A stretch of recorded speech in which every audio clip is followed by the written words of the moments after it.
Palavra da Verdade, com Hernandes Dias Lopes. Irmãos amados, nós vamos abrir a Palavra de Deus no Evangelho de Cristo, conforme o relato de Marcos, capítulo 13. Marcos, capítulo 13.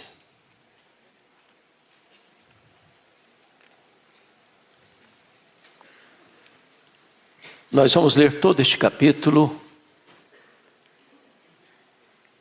do Evangelho segundo Marcos. Está escrito assim: ao sair Jesus do templo, disse-lhe um de seus discípulos: Mestre, que pedras, que construções! Mas Jesus lhe disse: vês estas grandes construções? Não ficará pedra sobre pedra que não seja derribada. No Monte das Oliveiras, defronte do templo, achava-se Jesus assentado, quando Pedro, Tiago, João e André lhe perguntaram em particular: dize-nos quando sucederão estas coisas, e que sinal haverá quando todas elas estiverem para cumprir-se? Então Jesus passou a dizer-lhes: vede que ninguém vos engane. Muitos virão em meu nome dizendo: sou eu, e enganarão a muitos. Quando, porém, ouvirdes falar de guerras e rumores de guerras, não vos assusteis. É necessário assim acontecer, mas ainda não é o fim. Porque se levantará nação contra nação e reino contra reino. Haverá terremotos em vários lugares e também fomes. Estas coisas são o princípio das dores. Estai vós de sobreaviso, porque vos entregarão aos tribunais e às sinagogas. Sereis açoitados e vos farão comparecer à presença de governadores e reis por minha causa, para lhes servir de testemunho. Mas é necessário que primeiro o evangelho seja pregado a todas as nações. Quando, pois, vos levarem e vos entregarem, não vos preocupeis com o que haveis de dizer. Mas o que vos for concedido naquela hora, isso falai, porque não sois vós os que falais, mas o Espírito Santo. Um irmão entregará à morte outro irmão, e o pai ao filho. Filhos haverá que se levantarão contra os progenitores e os matarão. Sereis odiados de todos por causa do meu nome. Aquele, porém, que perseverar até o fim, esse será salvo. Quando, pois, virdes o abominável da desolação, situado onde não deve estar, quem lê entenda. Então os que estiverem na Judéia fujam para os montes. Quem estiver em cima, no eirado, não desça, nem entre para tirar da sua casa alguma coisa. E o que estiver no campo, não volte atrás para buscar a sua capa. Ai das que estiverem grávidas e das que amamentarem naqueles dias. Orai para que isso não suceda no inverno, porque aqueles dias serão de tamanha tribulação, que nunca houve desde o princípio do mundo, que Deus criou, até agora, e nunca jamais haverá. Não tivesse o Senhor abreviado aqueles dias, e ninguém se salvaria, mas por causa dos eleitos que Ele escolheu, abreviou tais dias. Então, se alguém vos disser: eis aqui o Cristo, ou ele ali, não acrediteis. Pois surgirão falsos cristos e falsos profetas, operando sinais e prodígios para enganar, se possível, os próprios eleitos. Estai vós de sobreaviso, tudo vos tenho predito. Mas naqueles dias, após a referida tribulação, o sol escurecerá, a lua não dará sua claridade, as estrelas cairão do firmamento e os poderes dos céus serão abalados. Então verão o Filho do Homem vir nas nuvens com grande poder e glória. Ele enviará os seus anjos, ou os anjos, e reunirá os seus escolhidos dos quatro ventos, da extremidade da terra até a extremidade do céu. Aprendei, pois, a parábola da figueira. Quando já os seus ramos se renovam e as folhas brotam, sabeis que está próximo o verão. Assim também vós, quando virdes acontecer estas coisas, sabei que está próximo às portas. Em verdade vos digo que não passará esta geração sem que tudo isto aconteça. Passará o céu e a terra, porém as minhas palavras não passarão. Mas a respeito daquele dia ou da hora, ninguém sabe, nem os anjos no céu, nem o Filho, senão o Pai. Estai de sobreaviso, vigiai e orai, porque não sabeis quando será o tempo.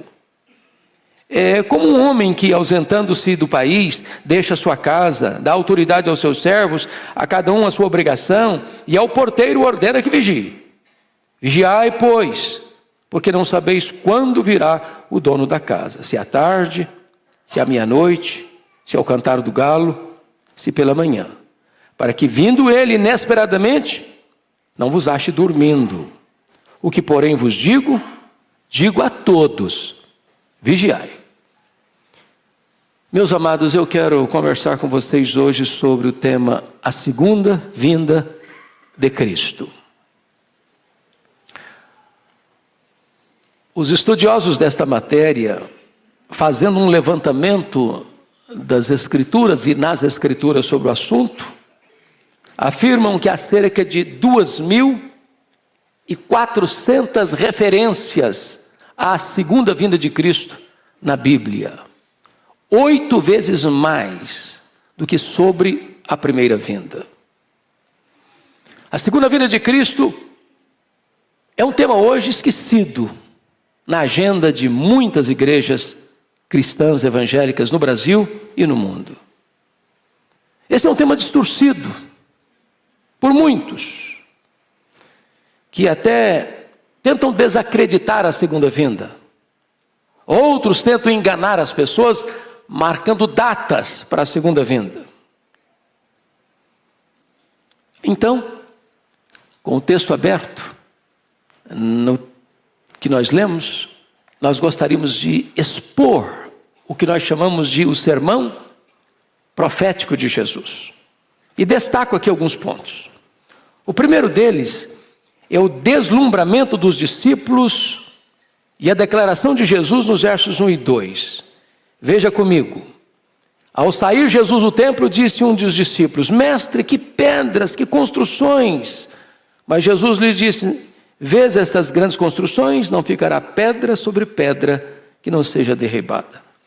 Ponto aqui é o seguinte: os discípulos, exceto Judas Iscariotes, eram todos galileus. Diríamos nós hoje que era de região mais agrícola, mais rural, mais interiorana. E o templo de Jerusalém, esse templo, é o terceiro templo. O primeiro templo foi Salomão quem construiu, com a sua grandeza e majestade. O segundo templo foi erguido por Zorobabel, um templo modesto. Mas esse terceiro templo, ampliado e embelezado por Herodes o Grande, era um grande palácio de mármore branco, bordejado de ouro. Era uma das mais belas construções do mundo. Era colossal.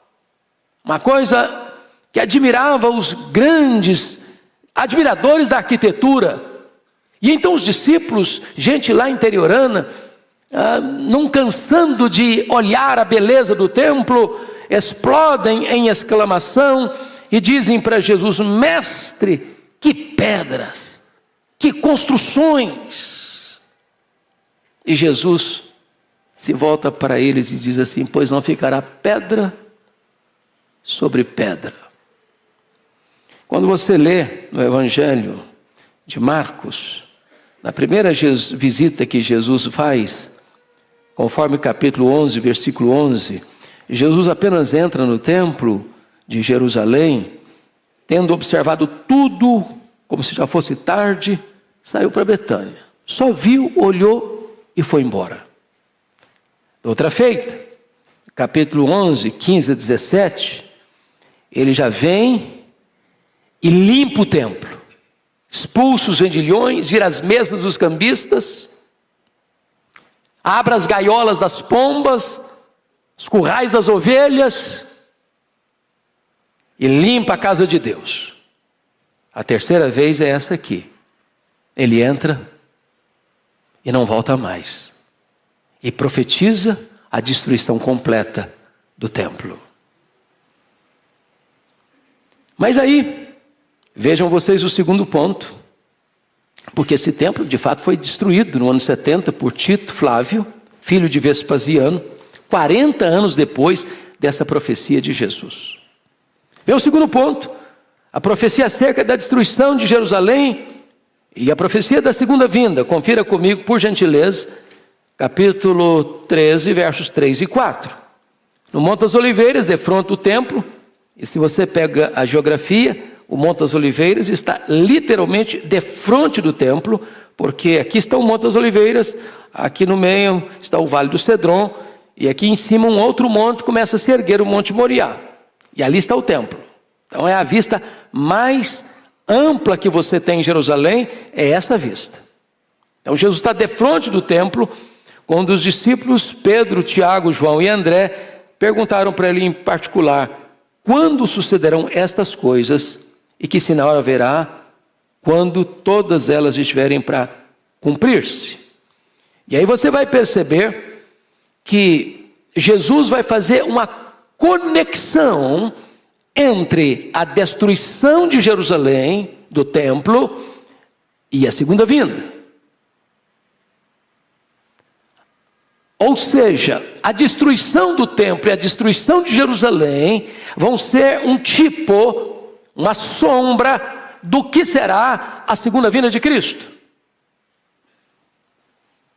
Bom, vocês sabem que no ano 66 da era cristã começa a guerra judaica. Explode lá em Cesareia Marítima, porque uma sinagoga fora profanada. Os zelotes, que não eram favoráveis ao governo de Roma em Israel, rebelam-se contra Roma. Roma manda para lá o general Tito, que era filho do imperador Vespasiano, que governou de 69 a 79, envia Tito Flávio para Israel para controlar o motim, em 66. 4 anos depois, a situação é incontornável, e Tito Flávio arrasa Jerusalém, destrói Jerusalém. E enquanto o templo ardia em chamas, nas ruas, crianças, homens, mulheres e velhos eram pisados, passados ao fio da espada e completamente massacrados. Promovendo então o que nós chamamos de a maior diáspora dos judeus de todos os tempos, desse ano 70 até 14 de maio de 1948. Terceiro ponto desse texto são os sinais da segunda vinda, que Jesus menciona dos versos de número 5 até o verso 13. Por uma questão didática, vamos dividir esses sinais em aspectos distintos. Primeiro, sinal que mostra a graça de Deus. Confira comigo o versículo 10. Mas é necessário que primeiro o evangelho seja pregado a todas as nações. Isso é maravilhoso, porque lá em Mateus 24:14, um pouco mais específico: o evangelho do reino será pregado em todo o mundo para testemunhar a todas as nações, e então virá o fim. Meus amados, o Senhor Jesus deu uma comissão para a igreja, antes de subir aos céus: indo fazer discípulos de todas as nações, batizando-os em nome do Pai, e do Filho, e do Espírito Santo, e ensinando-os a guardar todas as coisas que vos tenho ordenado, e eis que estou convosco todos os dias, até a consumação dos séculos. Essa grande comissão, de certa forma, foi cumprida em parte. Se você olhar a história da igreja, você verá de Constantino a Carlos Magno, 313 ao ano 800, depois uma segunda fase de Carlos Magno a Lutero, de 800 a 1517, depois você vê a terceira fase das sociedades missionárias, 1517 a 1792, vindo então as missões modernas, 1792, diríamos hoje a 2024. Mas eu olho hoje algo maravilhoso, que é o que nós chamamos hoje de mídias sociais. Eu acho que todos os membros da nossa igreja sabem, né, pastor Ival? A igreja presbiteriana de Pinheiros hoje alcança mais de 100 nações com o evangelho. Com a iniciativa da igreja presbiteriana de Pinheiros de legendar os sermões em mandarim, em russo, em alemão, italiano, francês e inglês. Esta mensagem que esta igreja comunica chega hoje aos ouvidos de mais de 10 milhões de pessoas por mês. E eu não tenho dúvidas de que o advento das mídias sociais, da internet, é a grande ferramenta que Deus levantou na nossa geração para o cumprimento dessa profecia de que o Evangelho será pregado em todo o mundo para testemunhar a todas as nações, e então virá o fim.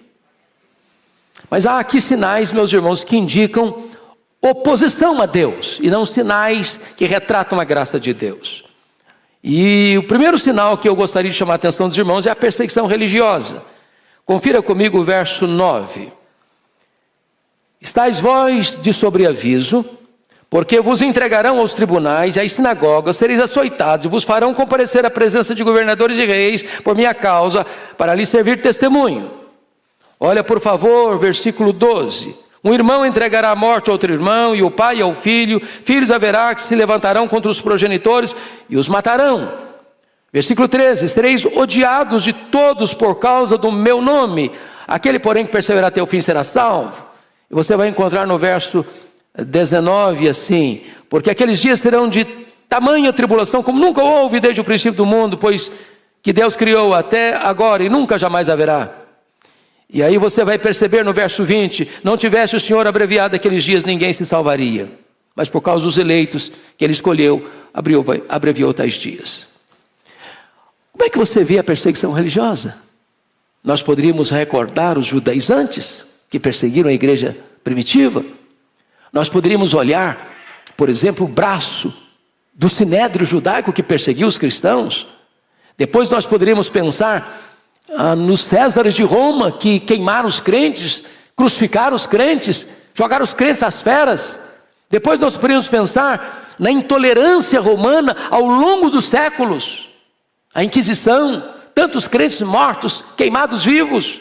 Nós poderíamos pensar nos regimes totalitários, o nazismo, o comunismo. Nós poderíamos pensar nas religiões extremistas que colocam os crentes presos, torturados em tantos lugares do mundo. A perseguição religiosa é uma pauta presente na nossa sociedade. É um sinal eloquentíssimo que mostra para nós que a segunda vinda de Jesus está às portas.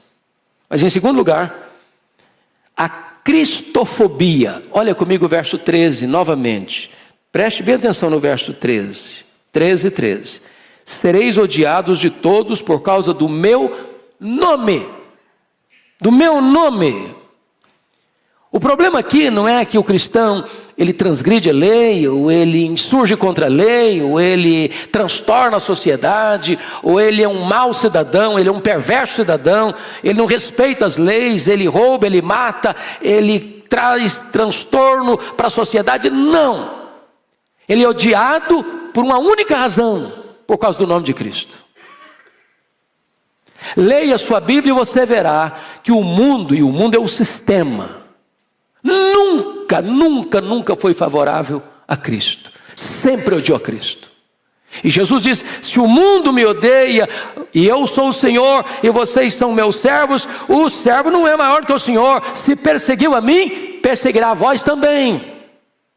E Paulo chega a dizer que todo aquele que quiser viver piedosamente em Cristo vai ser perseguido. Você tem alguma dúvida que o mundo hoje vive uma onda de cristofobia? As pessoas não toleram. Isso é uma prova de que Jesus está às portas. Terceiro sinal que Jesus aponta aqui, de oposição a Deus, é o engano religioso. Aliás, o primeiro sinal que Jesus aponta. Olha aí comigo, por favor, versículos 5 e 6. Ele diz assim: então Jesus passou a dizer-lhes: vede que ninguém vos engane. Muitos virão em meu nome dizendo: sou eu, e enganarão a muitos. Versículo 21 e 23, ele deixa isso também claro. Então, se alguém vos disser: eis aqui o Cristo, ei-lo ali, não acrediteis, pois surgirão falsos cristos e falsos profetas, operando sinais e prodígios para enganar, se possível, os próprios eleitos. Então você vai encontrar falsos apóstolos, falsos profetas, falsos mestres, falsos pastores, falsas doutrinas, falsas igrejas, falsos crentes. Você vai encontrar toda essa explosão de falsas religiões. Surgem 5 novas todo dia, todo dia. E isso é uma prova de que Jesus está às portas. Mas agora, vamos ver aqueles sinais que não indicam agora oposição a Deus, não. Sinais que indicam o juízo de Deus. Olha comigo, em primeiro lugar, versos 7 e 8. As guerras. Quando, porém, ouvirdes falar de guerras e rumores de guerras, não vos assusteis, é necessário que assim aconteça, mas ainda não é um fim, porque se levantará nação contra nação e reino contra reino. Arnold Toynbee, um egrégio historiador, diz que a história da humanidade é a história das guerras. Alguém já disse que para cada dia de paz, há 30 dias de guerra. A paz que o mundo conhece hoje é uma paz postiça, porque se firma um acordo de paz, mas se investe na guerra. As nações estão armadas, e armadas com grande poder bélico, atômico, guerras químicas, guerras biológicas. Mikhail Gorbachev, lá em 1985, já escreveu no seu livro Perestroika que o arsenal que se tinha naquele tempo já dava para destruir o planeta Terra 27 vezes.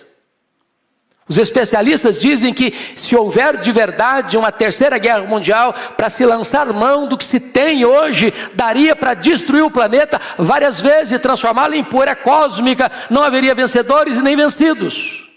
É claro que, à luz da Bíblia, quem vai apertar o botão, botando o fim da história, não é o homem, é o próprio Deus. Louvado seja o Senhor.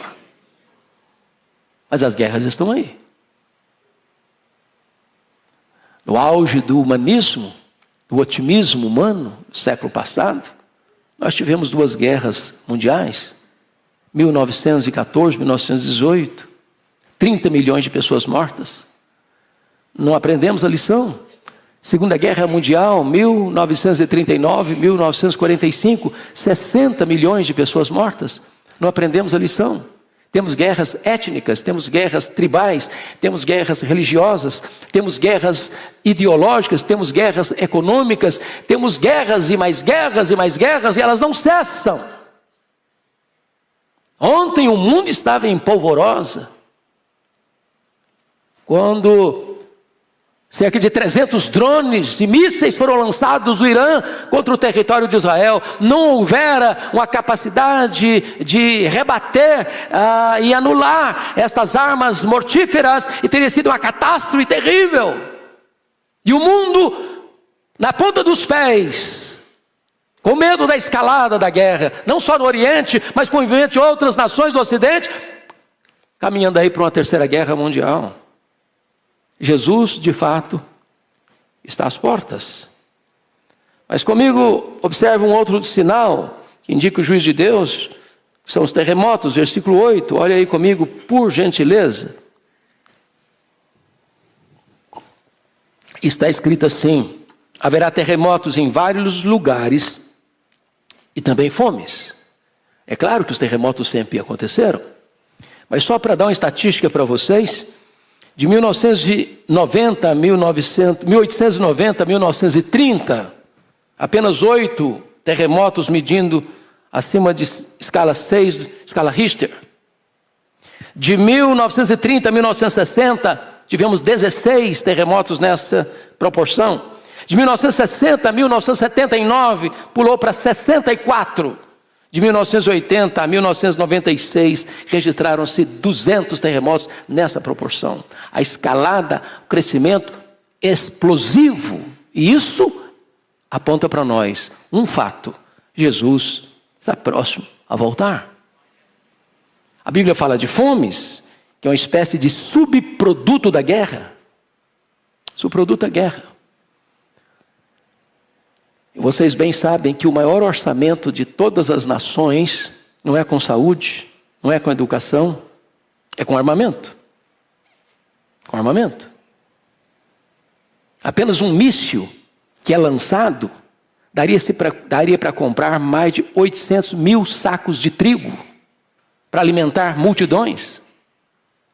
O mundo fala em paz, mas investe na guerra. E a fome vem em virtude disso. Mas Lucas 21:11 acrescentando esse sinal, diz que haveria epidemias em vários lugares. E o mundo já enfrentou tantas, como a peste negra, que dizimou 1/3 da Europa, como a febre espanhola, que foi tão devastadora no século passado, a Covid-19, que atingiu o mundo inteiro e deixou a todos nós de sobressalto. São sinais da segunda vinda de Cristo. Mas agora veja você, um outro sinal, que está relatado aí no versículo 14, que é o aparecimento do anticristo. Quando, pois, virdes o abominável da desolação, situado onde não se deve estar, quem lhe entenda, então os que estiverem na Judéia fujam para os montes. E aqui o Senhor Jesus volta a tratar do tipo e do antítipo. Ele volta a falar do ano 70, de Tito Flávio, que invade Jerusalém, e isso ser uma sombra, um tipo de que será o anticristo. Por que ele está usando essas figuras? Vejam vocês aí, quem estiver em cima no eirado, não desça, para tirar nada de casa. Quem estiver num campo, não volte para sua casa, para buscar sua capa. Ai das que estiverem grávidas, ai das que amamentarem naqueles dias. Orai para que não aconteça no inverno. Porque Jesus está dando uma profecia. E essa profecia cumprir-se-ia 40 anos depois. No ano 70. A invasão de Jerusalém foi horrível. Horrível. As pessoas foram cercadas. Elas foram sitiadas, entrincheiradas. Elas não podiam sair. Não tem mais provisão, não tem mais água, não tem mais comida, só tem desespero. Como aconteceu no cerco de Jerusalém, onde Jeremias registra que mais felizes foram os que morreram à espada dos que morreram de fome dentro dos muros. A ponto das mães comerem os corpos mortos de seus próprios filhos. E o que ele está dizendo é o seguinte: uma mulher grávida, ai das que estiverem grávidas, porque uma mulher grávida não consegue correr, fugir. Como 1000 judeus fugiram e se refugiaram lá às margens do Mar Morto, na fortaleza de Massada. Uma mulher que tem um bebê no colo amamentando, ela não consegue ter celeridade para correr. No inverno, as pessoas não têm todo o preparo para sair e fugir no inverno rigoroso, de abaixo de temperatura de 0 grau, abaixo de 0 grau. Então, o que ele está mostrando é que a invasão de Tito aponta para a tragédia que será esse levantamento do abominável da desolação, chamado o homem da iniquidade, também chamado de o anticristo, ou também chamado de a besta que surge da terra, que vai receber toda a autoridade de Satanás, que vai perseguir os cristãos. E a Bíblia diz lá em Apocalipse capítulo 13, que toda a terra, todas as nações, todos os povos vão adorar o anticristo, vão se prostrar diante do anticristo, exceto os que têm o selo de Deus. Em outras palavras, Jesus não vai perder sequer um cordeirinho, uma ovelha para o anticristo, sequer um. O Senhor Jesus chega a dizer no verso 29, no verso 20, o seguinte: não tivesse o Senhor abreviado aqueles dias e ninguém se salvaria, mas por causa dos eleitos que ele escolheu, abreviou tais dias. Versículo 22.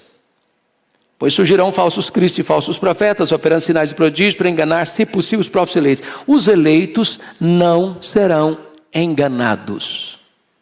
O Senhor tem os seus eleitos, o Senhor ama os seus eleitos não serão poupados da tribulação, os seus eleitos serão arrancados do meio da tribulação. Eles enfrentarão. Mas o Senhor abrevia e o Senhor os livra, de tal forma que nenhum deles vai perecer. Como é que será essa grande tribulação? Você pode ler comigo o verso 19, por gentileza? Vamos todos juntos, por favor? Porque aqueles dias serão de tamanha tribulação, como nunca houve desde o princípio do mundo, que Deus criou até agora e nunca jamais haverá. Eu chamo a sua atenção que esta expressão, ela tem 4 paralelos na Bíblia: a grande tribulação, a apostasia, o aparecimento do homem da iniquidade e o pouco tempo de Satanás. Será o período mais tenebroso, mais amargo, mais difícil da história, a grande tribulação. E o Senhor vai arrancar a sua igreja, não tirando-a antes da tribulação, mas sustentando-a, fortalecendo-a, e do meio da tribulação o Senhor tira o seu povo. É o cuidado que o Senhor tem com os seus eleitos. O que é curioso é que no mesmo momento e com a mesma intensidade que vem a grande tribulação, vem também a sedução religiosa. É isso que você verá nos versos 21 a 23. Então, se alguém vos disser, eis o Cristo, ei-lo ali, não acrediteis, pois surgirão falsos cristos, falsos profetas, operando sinais e prodígios, para enganar, se possível, os próprios eleitos. Estai vós de sobreaviso, tudo vos tenho predito. Então, não fique assim muito encantado com milagres não, porque os falsos mestres, os falsos profetas, os falsos cristos também vão operar coisas miraculosas, que não é obra de Deus, para enganar. E vão enganar, exceto os eleitos de Deus. Louvado seja o Senhor. Agora vejam vocês a descrição da segunda vinda, comparando comigo aí o que vai acontecer nos versos 24 e 25. Mas naqueles dias, após a referida tribulação, o sol escurecerá, a lua não dará sua claridade, as estrelas cairão no firmamento, os poderes do céu serão abalados. Meus irmãos, este é um fenômeno catastrófico, cósmico. E quem vai tratar isso de maneira detalhada é o apóstolo Pedro, na sua segunda carta, capítulo 3. Eu preciso que você vá comigo para lá, porque eu não poderia reproduzir literalmente, com fidelidade, esses 3 versículos, e eu não conseguiria descrever com tamanha eloquência e clareza o que Pedro descreveu. Então vá comigo rapidinho para lá, e a gente volta para cá, para Marcos, para olhar como é que vai ser esses fenômenos da natureza. Capítulo 3 de 2 de Pedro, por gentileza. Versículo 7. Eu queria que toda a igreja lesse comigo, por favor. 3, 7. Está aí posto na tela, vamos todos juntos ler. Ora, os céus que agora existem e a terra, pela mesma palavra, têm sido entesourados para fogo, estando reservados para o dia do juízo e destruição dos homens ímpios. Versículo 10 comigo. Virá, entretanto, como ladrão, o dia do Senhor, no qual os céus passarão com estrepitoso estrondo, e os elementos se desfarão abrasados. Também a terra e as obras que nela existem serão atingidas. Comigo o verso 12. Esperando e apressando a vinda do dia de Deus, por causa do qual os céus incendiados serão desfeitos, e os elementos abrasados se derreterão. É uma cena dramática, pavorosa, que é descrito no capítulo 6, versos 12 a 17, como uma cena das mais dramáticas da história. Mas olha qual é a postura do crente, como é que estará o crente nesse momento. Triste, abatido, com medo? Não. Leia em voz bem alta, 2 de Pedro 3,13 agora. Nós, porém, segundo a sua promessa, esperamos novos céus e nova terra, nos quais habita justiça. Louvado seja o Senhor. Glória a Deus. Como é que será a volta do Senhor? Veja agora, voltando para Marcos 13, por favor, irmãos, verso 26. Ela será visível. Está escrito assim: então verão o Filho do Homem vir nas nuvens com grande poder e glória. Verão. Apocalipse 1,7 diz que todo olho verá, até aqueles que o traspassaram. O que significa isso? O que significa é o seguinte: quando Jesus voltar, 2 coisas vão acontecer. primeiro, os mortos vão ressuscitar. Uns para a ressurreição da vida, outros para a ressurreição do juízo. Só depois os que estiverem vivos serão transformados e arrebatados. Então aqueles que cuspiram no rosto de Jesus, aqueles que esbordoaram a Jesus, aqueles que pregaram Jesus na cruz, vão ter que ressuscitar. E vão ter que ver Jesus na sua glória.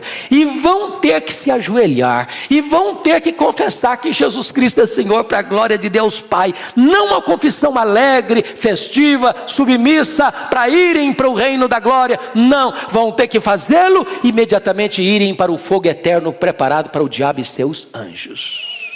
É assim que a Bíblia diz.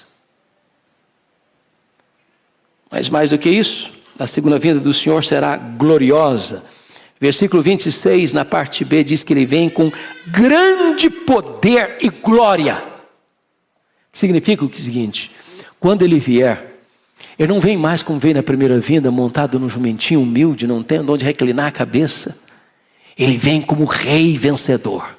Na sua coxa estará escrito Rei dos Reis, Senhor dos Senhores. E ele vem, segundo 1 Coríntios 15, 24 e 25, vai colocar todos os seus inimigos debaixo dos seus pés, e ele vai lançar no lago do fogo o anticristo, o falso profeta, o diabo, a morte, o inferno e todos aqueles cujos nomes não estão escritos no livro da vida. E ele vai triunfar completamente, permanentemente, finalmente, e vai entregar o reino ao Deus e Pai, para que ele seja tudo em todos, e ele reinará com a sua igreja para sempre e sempre e sempre.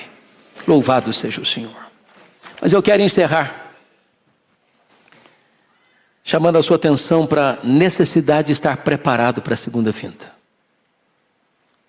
Primeiramente, ela será precedida por avisos claros, conforme os versos 28 a 31, e Jesus conta uma parábola de um homem que vai para um outro país e deixa os funcionários da sua casa encarregados de cuidar da casa. E o Senhor então vai mostrar para nós, aliás, esse é o verso 33 a 34, mas até antes do 33 e 34 tem uma outra ilustração, que é a ilustração da figueira, e ele diz assim, quando a parábola figueira, quando já os ramos se renovam e as folhas brotam, sabeis que está próximo o verão. Isso é um fenômeno da natureza. Lá em Israel, as figueiras são muito comuns. E ele diz assim, assim também vós, quando virdes acontecer estas coisas, sabei que está próximo às portas. Uma coisa está próximo, outra coisa está às portas. Esses sinais estão aí. São visíveis, são eloquentes, são inegáveis. Às portas. E Jesus garante a confiabilidade da sua palavra, dizendo o seguinte, versículo 31, passará o céu e a terra, porém as minhas palavras não passarão. Então fique de sobreaviso. E ele vai dizer, no verso 32, que será uma vinda imprevisível. Imprevisível. Porque você não sabe. Está escrito aí. A respeito daquele dia ou da hora, ninguém sabe, nem os anjos, nem o Filho, senão o Pai. Eu acho impressionante isso. Não é óbvio esse dia. Vai ser um dia comum. Aliás, outro relato paralelo deste, diz que vai ser como nos dias de Noé. Noé passou 120 anos pregando. Uma coisa foi começar a pregar no primeiro dia. Outra coisa é pregar quando a arca estava no meio da obra. Outra coisa é pregar quando estava fazendo o acabamento da arca. Outra coisa era pregar quando a arca está pronta. Outra coisa é pregar quando, olha gente, acabou. A construção acabou. É agora ou não vai ter outra chance. E como é que estavam aquelas pessoas? Diz a Bíblia, casando, dando-se em casamento, comendo e bebendo. E eu pergunto a vocês, que pecado é nisso? Comer, beber, comprar, vender, casar e dar-se em casamento. Não tem pecado nenhum nisso. Qual o problema? O problema é que as pessoas vão estar vivendo a vida comum, comprando, vendendo, bebendo, fazendo festa, casando, sem levar Deus em conta, sem parar para pensar que os sinais estão aí, que Jesus disse, olha, fique atento, fique vigiando, está chegando a hora. E quando o dilúvio chegou, pegou todo mundo despreparado. E quando Jesus voltar, tanta gente vai estar despreparada. Gente que parecia crente, gente que era como as virgens nécias, tudo exteriormente igual, mas sem azeite nas lamparinas. Cuidado, cuidado. Jesus vai mostrar agora que a sua vinda será não só imprevisível, mas inesperada. Versos 33 a 36, quando ele diz, estai de sobreaviso, vigiai e orai, porque não sabeis quando será o tempo. Verso 35, ele diz, vigiai, pois não sabeis quando virá o dono da casa, se à tarde, à meia-noite, ao cantar do galo e pela manhã. Então conta a história do camarada que saiu, foi para outro país, deixou a casa dele com cuidado dos servos e disse para o vigia, olha, você fica vigiando, fica vigiando, fica vigiando. Nem os servos da casa, nem o vigia sabe que hora o dono da casa vai voltar. O Senhor Jesus colocou diante de você e de mim uma mordomia, uma agenda. E diz, olha, eu vou voltar. Esteja preparado. E quando ele diz aqui no verso no 35, você não sabe se à tarde, se à meia-noite, se ao cantar do galo, se pela manhã, eu vou dizer para você que Jesus vai voltar exatamente à meia-noite, ao cantar do galo, e Jesus vai voltar à tarde, vai voltar pela manhã. É fuso horário, gente. É fuso horário. Se Jesus voltar para nós aqui 8 da noite, ele está voltando lá para o Japão 8 da manhã de amanhã. É de noite aqui, é de dia lá, de manhã lá. É de tarde aqui, é de noite na Europa.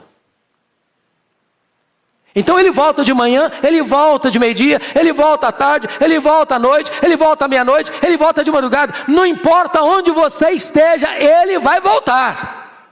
Ele vai voltar. E eu fecho com o último versículo, porque a palavra de Jesus é esta. Eu, o que porém vos digo, digo a todos, vigiai. Vigiai. Vigiai. Pode ser agora, pode ser amanhã, pode ser daqui a pouco. E eu quero dizer que alguns teólogos e estudantes de escatologia, muito sábios, do alto da sua sapiência, dizem, não, esquece. Pelos meus estudos, Jesus não volta nos próximos 500 anos. O apóstolo Paulo, que era um teólogo de primeira categoria, ele aguardava a volta de Jesus para os seus dias. E ele diz isso lá, em Tessalonicenses. Depois, nós, os vivos, os que ficarmos, ele está dizendo, eu aguardo, eu espero para os meus dias. E sábio é você, se você também aguarda a volta do Senhor Jesus para os seus dias. Quando perguntaram para Wesley, o que você gostaria de estar fazendo quando Jesus voltar? Ele respondeu, eu gostaria de estar fazendo o que eu faço todos os dias, porque todos os dias eu estou esperando Jesus voltar. Nós não somos filhos das trevas, nós somos filhos da luz. E os filhos da luz estão na ponta dos pés, dizendo, Maranata, ora vem, Senhor Jesus. Que Ele nos abençoe. Amém.